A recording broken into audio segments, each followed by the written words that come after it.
When anyone on the island of Berk is asked, who is the strongest among you, it's no surprise everyone would name Stoic the Vast to be the strongest. The chief, the leader, the prodigy among Vikings, the one who crushes boulders with his head.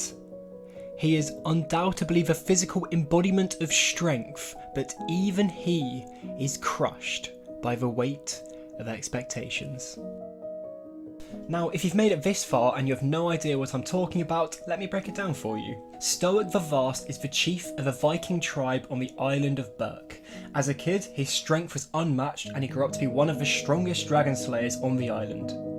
Oh, yeah, there are dragons on the island as well. Anyway, he leads the Viking tribe as they face these scavengers that pick off their livestock and also injure those who try to fight them. So he was chosen by the people who saw dragons picking off sheep and thought, absolutely not, and decided they could win in a fight. He has a wife called Valka, who was presumably killed by a dragon. Spoiler alert if you haven't seen the second film. And he has a son named Hiccup, presumably because someone hiccuped when he was born. Anyway, Hiccup grew up small and weak, but his ingenuity and intelligence were far superior to anyone in the How to Train Your Dragon universe. But Stoic didn't see any of Hiccup's positive traits and focused on their differences, leading to his constant disappointment of Hiccup. Hiccup uses his intelligence and ingenuity to befriend a dragon, which eventually leads to peace between the dragons and the Vikings, ending the war. He does this by playing chicken with a giant dragon and the ground. I won't go into detail about the next film because they have no bearing over today's video, so that's all we need to know for now. One question was on my mind the entire time watching the film. Why is Stoic so frustrated by everything his son does? It seems like if Hiccup does anything, Stoic is displeased. So why is it that he's so disappointed by Hiccup? And what is it that he wanted?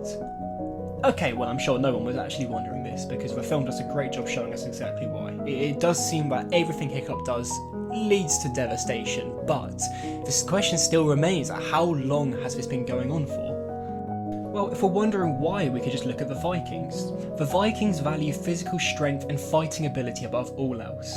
When the Viking trainees are doing their final task, the tribe is most excited to see them at that point, so it is clear how ingrained fighting is in their lifestyles, which makes perfect sense since they have to fight dragons, which aren't exactly a fair fight. You know, even if you remove the wings, the fire, the horns, sharp teeth, the claws, they are still very big, very strong, and very fast. Plus, like, tails, you know? So we understand that fighting is in their blood, as they have all likely had first-hand experience fighting, and also grown up watching their parents and community fight, which in itself is more than enough to teach them that they have to fight. In fact, the most unbelievable part of How to Train Your Dragon is how someone like Hiccup can have such enormous empathy for a dragon, which is, we'll discuss that in another video, it's not that relevant right now. Now, Stoic was a prodigy among Vikings. He was said to be one of the strongest to have lived and one of the best leaders, so all eyes were on him from a young age. When Stoic was growing up, it is extremely likely that he was praised his whole life for being so strong and naturally gifted at fighting, and all those praises raised his expectations of himself. When you frequently meet a certain standard, those around us begin to expect us to keep meeting those standards. So Stoic was so strong, everyone thought he would just keep being strong. Those expectations were set in stone for him. When his time to lead came around, there were even more expectations put on him. Now, if anything goes wrong under his leadership, it is his fault. If people needed help, it was his responsibility. And if the Vikings are going to fight, it is him who the tribe will follow. These are heavy expectations for someone in the real world to meet. Any leader in any capacity has to hold the weight of their team's expectations on them. But when the situation becomes more intense and the stakes are raised, like, for example, I don't know, putting a bunch of giant fire-breathing flying lizards who want to eat you and your livestock in the mix, then the leader has even more pressure to keep everyone under control, keep everyone safe. So, now we know that Stoic has a lot of expectations on him, let's look at the tribe's expectations for his son. Stoic and Valka are two of the strongest Vikings to have lived, and matching them up, I don't understand how their child wasn't a generational talent, but as they were easily the two most influential people on the island, all eyes were on them and their son. Naming the son Hiccup is interesting. I mean, there's a lot of interesting research on the science of names and whether we grow into our names or if names don't mean anything, but there has been no concrete proof on anything yet, so regardless of the son's name, two of the strongest Vikings came together and had a son. The tribe must have been watching the son's growth closely, hoping to see parallels between him and Stoic, and possibly hoping Hiccup would be even more exceptional, but he wasn't. At least not in the way they all expected. Hiccup didn't meet any of Stoic's expectations, and the pressure he felt from everyone likely acted as a catalyst for his upset, but Hiccup did end up being one of the best Vikings, so why couldn't Stoic see it? The answer is simple. Stoic had fixed expectations. He had a very clear-cut idea of what he expected Hiccup to be, and when he didn't meet those expectations, Stoic found it extremely hard to overlook. Of course, there was room in this discussion for different views and values, and Stoic hated dragons and Hiccup eventually came to understand them, so there was always going to be tension between the two as their ideologies directly clashed with each other, but this has nothing to do with Stoic's overall disappointment before the dragons were introduced to be friendly. Stoic wanted a son who was big and strong. Hiccup had more mental strength than anyone, but Stoic's expectations were fixed. He wanted a big, strong son, so he didn't look for other kinds of strength. Stoic wanted a brave son who charged into the fight like he did. Hiccup was braver than most for letting Toothless free. And during Dragon Fighting Academy, Hiccup would be the first to approach the dragons, after he learned their weaknesses. But Stoic had fixed expectations on how bravery should look, and he is likely imagining a big suit of armour and an axe instead of gadgets and inventions like Hiccup had. Stoic wanted a son who could lead everyone by being the strongest.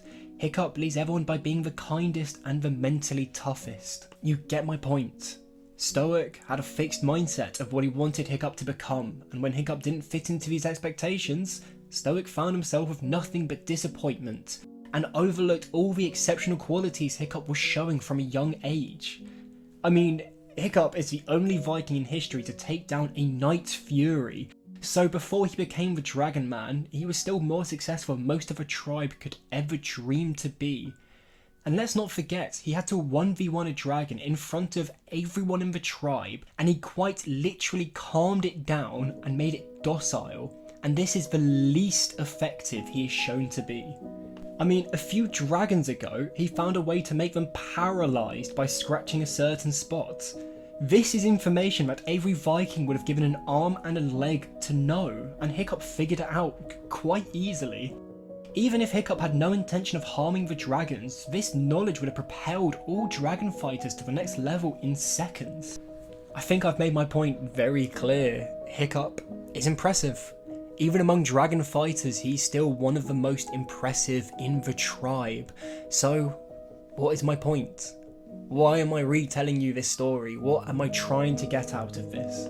I'm telling you all of this because one thing caused so much damage in this film. So much disappointment, so much upset, so much tension, almost breaking a family apart. And it's fixed expectations. If you take anything away from this video, I hope you re-look at your own expectations and try to keep an open mindset, and you're far less likely to be disappointed. It is important to have fixed goals, because they act as a driving force which we can work towards, but it is also healthy to celebrate small wins as well. Instead of having a set idea in your head, try keeping an open mind. Look for the good, look for the positive. It doesn't matter what it is. You've made your bed, amazing, that's a great start to the day. If Stoic wanted to be strong, brave and incredible, he was, and if he wanted his son to show all of those traits, he would have been over the moon to see how courageous, intelligent and strong-minded his son was.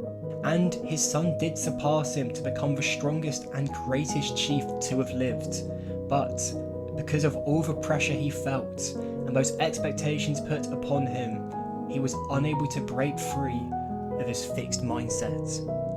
And this is the weight of expectations.